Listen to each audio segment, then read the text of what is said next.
മാഷേ, ഈ ആരാധനാലയങ്ങൾ നമ്മുടെ ആരാധനയ്ക്കും പ്രാർത്ഥനയ്ക്കും ഉള്ള സ്ഥലങ്ങളാണ് അല്ലേ? അതെ. അത് മറ്റ് കാര്യങ്ങൾക്ക് ഉപയോഗിക്കുന്നത്, ഇപ്പം ഉദാഹരണത്തിന് വിവാഹം പോലെയുള്ള ചടങ്ങുകൾ നടക്കാറുണ്ട് ആരാധനാലയങ്ങളിൽ വെച്ച്.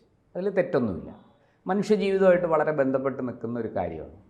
പക്ഷേ അത്തരം ഈ ദേവാലയങ്ങൾ, ആരാധനാലയങ്ങൾ, ക്ഷേത്രങ്ങൾ, പള്ളികൾ ഒക്കെ മറ്റെന്തെങ്കിലുമൊക്കെ ഈ രാഷ്ട്രീയ പാർട്ടിയുടെ പരിപാടികൾക്ക് കൊടുക്കുക, മറ്റ് ചില അഭ്യാസങ്ങൾ അവിടെ നടത്തുക, ഇത് ശരിയോ?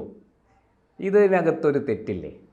ഇപ്പോൾ ഏറ്റവും പുതിയൊരു വാർത്ത വരുന്നത്, കണ്ണൂർ വളപട്ടണത്ത് ഒരു ക്ഷേത്രത്തിൽ ഒരു രാഷ്ട്രീയ പാർട്ടിയുടെ പരിപാടി നടന്നു. അതും വളരെയധികം സംശയാസ്പദമായ ഒരു ദുരൂഹമായ ചുറ്റുപാടുകൾ ഉണ്ടായിരുന്ന, അല്ലെങ്കിൽ അത് തുടരുന്ന ഈ ജമാഅത്ത് ഇസ്ലാമിയുടെ രാഷ്ട്രീയ മുഖമായ വെൽഫെയർ പാർട്ടിയുടെ പരിപാടിയാണ് നടന്നത്.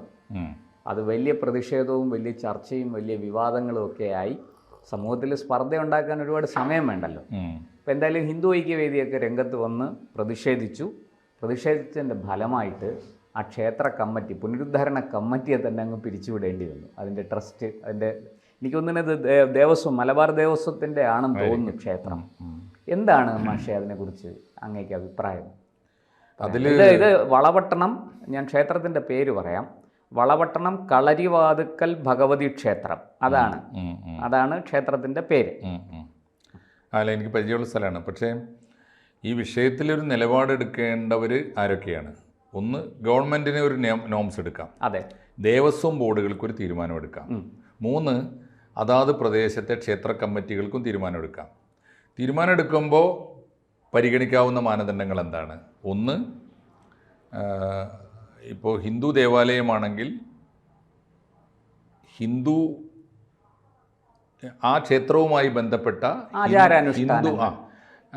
ഹിന്ദു വിശ്വാസം, ആചാരം, ഹൈന്ദവ ജനതയുടെ ക്ഷേമം. ഇപ്പോൾ ഉദാഹരണത്തിന് ഒരു മെഡിക്കൽ ക്യാമ്പ് നടത്തുക. അപ്പോൾ ആ ക്ഷേത്രവിശ്വാസികൾക്ക് ഗുണകരമായ കാര്യങ്ങൾക്ക് മാത്രമേ ആ ദേവാലയത്തിൻ്റെ അവിടെ ഒരു ചെറിയ വ്യത്യാസമുണ്ട് മാഷേ. ഇപ്പം മെഡിക്കൽ ക്യാമ്പ് നടക്കുന്നു, അതൊരിക്കലും ഈ ക്ഷേത്ര ഭൂമിയിൽ വെച്ചായിരിക്കാം, പക്ഷെ ക്ഷേത്ര പരിധിക്കുള്ളിലായിരിക്കില്ല. അത് അതിൻ്റെ ഓഡിറ്റോറിയമോ അങ്ങനെ അവിടെ എല്ലാവർക്കും വരാം, നാട്ടുകാർക്ക് എല്ലാവർക്കും വരാം. ഇത് ക്ഷേത്രത്തിൻ്റെ ഉള്ളിലെന്നാണ്. അതായത് ഇതിനെ സംബന്ധിച്ച് ഇത് ചിറക്കൽ കോവിലകത്തിൻ്റെ ക്ഷേത്രമാണ്. അപ്പോൾ അവരുടെ ഒരു ആരാധന വിഷയവുമായി ബന്ധപ്പെട്ടൊക്കെ നിൽക്കുന്ന ഒരു കാര്യമാണ്. അവിടെയാണ് ഇത് നടന്നിരിക്കുന്നത്. അത് എക്സിക്യൂട്ടീവ് ഓഫീസർ ഈ ക്ഷേത്ര കമ്മിറ്റിയെ പിരിച്ചു വിട്ടു അവസാനം, നിവൃത്തി കിട്ടി. അതിൽ ഞാൻ ആ വാർത്തയിൽ ശ്രദ്ധിച്ചൊരു കാര്യം, ഇതിന് ക്ഷേത്ര കമ്മിറ്റി പെർമിഷൻ കൊടുത്തു എന്നാണ്. അത് എന്ന് മാത്രമല്ല മാഷെ, ഈ വെൽഫെയർ പാർട്ടി നേതാവും വളപട്ടണം പഞ്ചായത്ത് 10ാം വാർഡ് മെമ്പറുമായ ഒരു ജനപ്രതിനിധി കൂടിയായ സമീറയുടെ നേതൃത്വത്തിലാണ് ഈ പരിപാടി നടന്നത്. അവർ പറയുന്നുണ്ട്, ക്ഷേത്ര മതിൽക്കെട്ടിനകത്ത് പിന്നെ പരിപാടി സംഘടിപ്പിച്ചു. അതിൻ്റെ പേര് വളപട്ടണം പൈതൃക യാത്ര എന്നാണ്. ഒരു പക്ഷേ ആ ക്ഷേത്രത്തിൻ്റെ മുമ്പിൽ നിന്ന് യാത്ര ആരംഭിച്ചാൽ ഒരു തെറ്റുമില്ല. പക്ഷെ ആ ക്ഷേത്രത്തിനകത്തുനിന്ന് അങ്ങനെ ഒരു പൈതൃക യാത്ര. അതേന്നെ, ഈ ജമാഅത്തെ ഇസ്ലാമി കേരളീയ സമൂഹത്തിൽ ഒളിച്ചു കടക്കാൻ അണിയുന്ന വേഷങ്ങൾ പലതാണ്.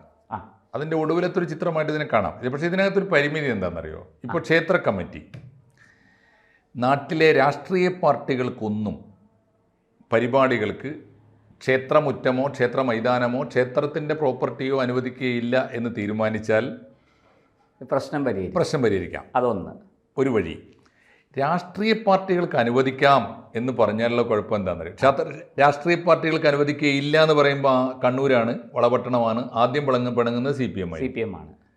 CPMൻ്റെ അണികളായിരിക്കും മഹാഭൂരിപക്ഷം അവിടുത്തെ വിശ്വാസികൾ. അങ്ങനെ ഒരു തീരുമാനം അവരെടുക്കില്ല.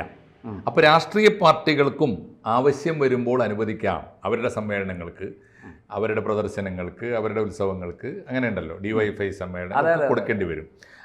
അതിൻ്റെ ഒരു അനുബന്ധമായ ദുരന്തം കൂടിയാണിത്.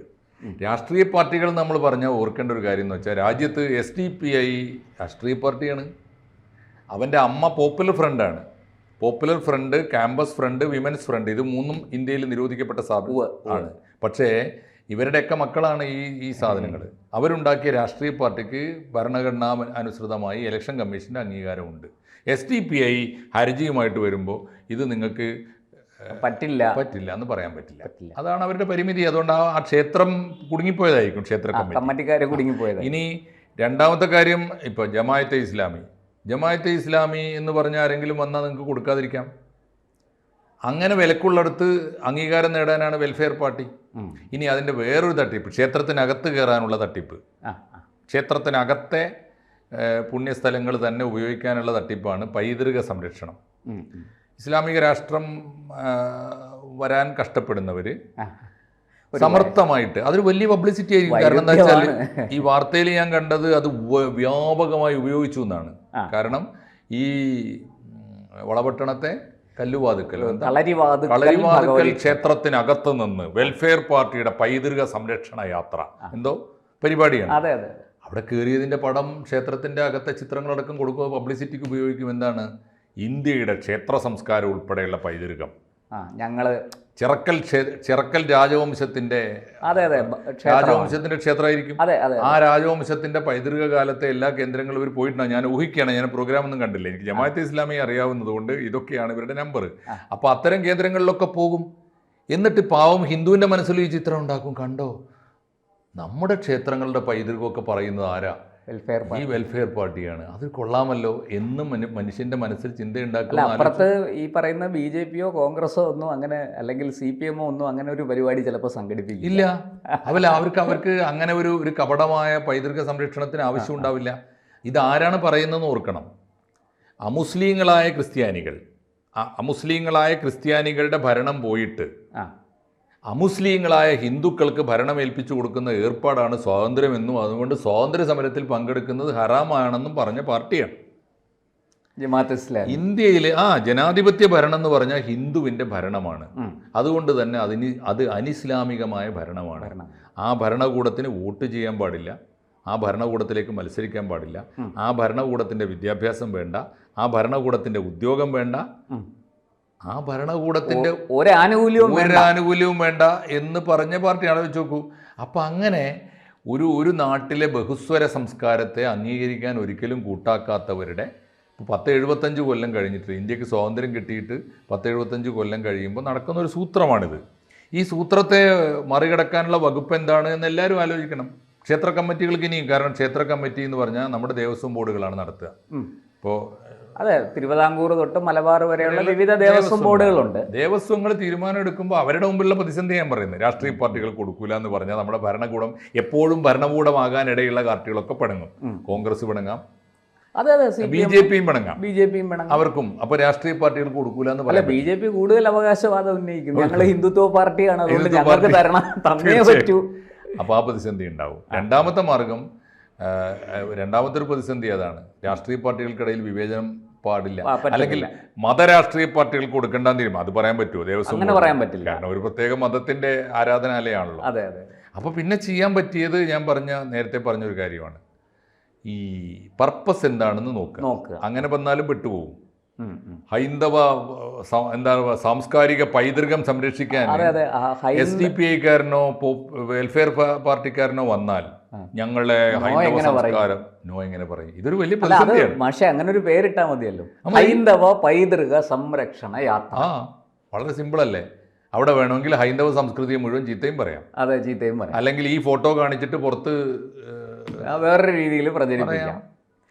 അപ്പോൾ ഇതൊക്കെ ഒരു തരം ഇതിന്റെ ചെലവിൽ ഇതിൽ ചാരി സംഘപരിവാറിനെ വേണമെങ്കിൽ ചീത്തയും ആയിരിക്കുമല്ലോ. തീർച്ചയായിട്ടും ഞങ്ങളാണ് കണ്ണൂരിലെ വളപട്ടണത്തെ ചിറക്കൽ രാജവംശത്തിന്റെ കാലം തൊട്ടേയുള്ള പൈതൃക സംരക്ഷണം ഉയർത്തിപ്പിടിക്കുന്നത് ഞങ്ങളാണെന്ന് പറയാം. അപ്പോൾ അതിനകത്തൊരു ഹിഡൻ അജണ്ട ഉണ്ടാവണം, തീർച്ചയായിട്ടും ഉണ്ടാവും. എന്ന് മാത്രമല്ല, അതുവഴി രാഷ്ട്രീയമായി സംഘപരിവാറിനെ നേരിടാനാവാം. ഈ ഹിന്ദു സംസ്കാരം ഞങ്ങളുടേത് കൂടിയാണ്, നിങ്ങളുടേതല്ല. നിങ്ങൾ പറയുന്നത് അല്ല, ഹൈന്ദവ സംസ്കാരം എന്ന് പറയാനായിരിക്കും RSSനെ ചീത്ത വിളി. തീർച്ചയായിട്ടും ജമാഅത്തെ ഇസ്ലാമി വേറെന്താ ചെയ്യുക?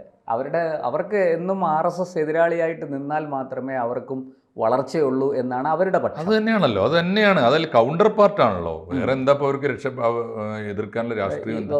നഗ്നമായ രാഷ്ട്രീയ എതിർപ്പാണ് അതിനകത്ത്. അതിനെ മതത്തിന്റെ മേലങ്കി അണിയിച്ച്, മതത്തിന്റെ ചട്ടക്കൂടിൽ നിന്നുകൊണ്ട്, ഈ മതത്തിന്റെ ചിഹ്നങ്ങൾ ഉപയോഗിച്ച് ഒക്കെ നടത്തുന്നു എന്നുള്ളതാണ്. എനിക്ക് തോന്നുന്നു ഒരു പക്ഷേ മുസ്ലിം ലീഗൊന്നും ആ പേരിൽ മുസ്ലിം ഉണ്ടെങ്കിൽ പോലും ഒരു കാലവും ചെയ്യാത്ത ചില കാര്യങ്ങളാണ് ഇവർ. ഇല്ല, മുസ്ലിം ലീഗ് അങ്ങനെ ഒന്നാമത് മുസ്ലിം ലീഗിനെ ഞാൻ മനസ്സിലാക്കിയെടുത്തോളൂ, മുസ്ലിം ലീഗിനോടുള്ള വിയോജിപ്പുകളൊക്കെ നമുക്ക് രാഷ്ട്രീയമായ വിയോജിപ്പുകളൊക്കെ ഉണ്ടാവും. പക്ഷേ മുസ്ലിം ലീഗ് കോൺസ്റ്റിറ്റ്യൂഷനിലാണ്. മുസ്ലിം ലീഗ് ഇന്ത്യൻ ഭരണഘടനയെ തള്ളി പറഞ്ഞു. ഇന്ത്യൻ ഭരണഘടനാ നിർമ്മാണ സമിതിയിൽ സജീവമായി പങ്കെടുത്ത ഒരു പാർട്ടിയാണ്. Indian union കോൺസ്റ്റിറ്റ്യൂഷനിലാണ്. മുസ്ലിം ലീഗിന്റെ സമരം മുഴുവനും കോൺസ്റ്റിറ്റ്യൂഷനിലാണ്. മുസ്ലിം ലീഗ് ബ്രിട്ടീഷ് സാമ്രാജ്യത്തോട് പോലും സമരം ചെയ്തത് കോൺസ്റ്റിറ്റ്യൂഷനിലായ മാർഗത്തിലാണ്. എന്ന് വെച്ചാൽ അന്നത്തെ ബ്രിട്ടീഷ് അതിനെ ലംഘിച്ചുകൊണ്ടുള്ള ഒരു അക്രമ സമരത്തിന് ലീഗ് പോയിട്ടില്ല. അത് കൈവിട്ടു പോയത് ആക്ഷൻ, ഡയറക്റ്റ് ആക്ഷൻ കാലത്ത് മാത്രം. അത് ഉണ്ട്, അത് അവർക്ക് തന്നെ പറ്റിയ അബദ്ധമാണെന്ന് അവർക്കറിയാം. പിന്നെ വിഭജനം അവരുടെ ചരിത്രത്തിൽ തീർച്ചയായിട്ടും അവരുടെ പോളിസിയാണ്. അല്ല, അതിനുശേഷം ഈ ഭരണഘടന സ്ഥാപിതമായി നമുക്കൊരു സ്വാതന്ത്ര്യം കിട്ടി, നമ്മളൊരു സ്വതന്ത്ര രാജ്യമായി കഴിഞ്ഞപ്പോൾ പിന്നെ ഇതെല്ലാം മാറി. മാത്രമല്ല 48 മാർച്ച് 10 മദ്രാസിൽ യോഗം ചേർന്നതിന് ശേഷം അവരെടുത്ത തീരുമാനമൊക്കെ കോൺസ്റ്റിറ്റ്യൂഷൻ. എന്തായാലും മാഷെ, ഈ വളപട്ടണത്ത് നടന്ന ഈ കളരിവാതുക്കൽ ഭഗവതി ക്ഷേത്രത്തിലെ ഈ ഒരു എന്താ പറയുക വെൽഫെയർ പാർട്ടിയുടെ ഈ ഇടപെടൽ, ഒരു രാഷ്ട്രീയ നേട്ടം കൊയ്യാൻ വേണ്ടിയിട്ട് നടത്തിയിരിക്കുന്ന ഈ ഇടപെടൽ സമൂഹത്തിൽ സ്പർദ്ധകൾ സൃഷ്ടിക്കാൻ കാരണമാകും എന്ന തിരിച്ചറിവ് അവർക്കുണ്ടാകട്ടെ. തീർച്ചയായിട്ടും അത് തടയാനുള്ള മാർഗം അത് തടയാനുള്ള ബാധ്യത സമൂഹത്തിന് ഒന്നാകെയുണ്ട്. അത് ഇതിൽ ബന്ധപ്പെട്ട ആൾക്കാർ, ആ ക്ഷേത്രത്തിൻ്റെ കമ്മിറ്റിക്കാരോ ഭാരവാഹികളോ ഒക്കെ ആയിട്ടുള്ളവർ അത് മനസ്സിലാക്കി കുറെ കൂടി വിവേകപൂർവ്വം ചിന്തിക്കട്ടെ, പ്രവർത്തിക്കട്ടെ എന്ന് മാത്രമേ നമുക്ക് ഈ അവസരത്തിൽ പറയാം. തീർച്ചയായിട്ടും.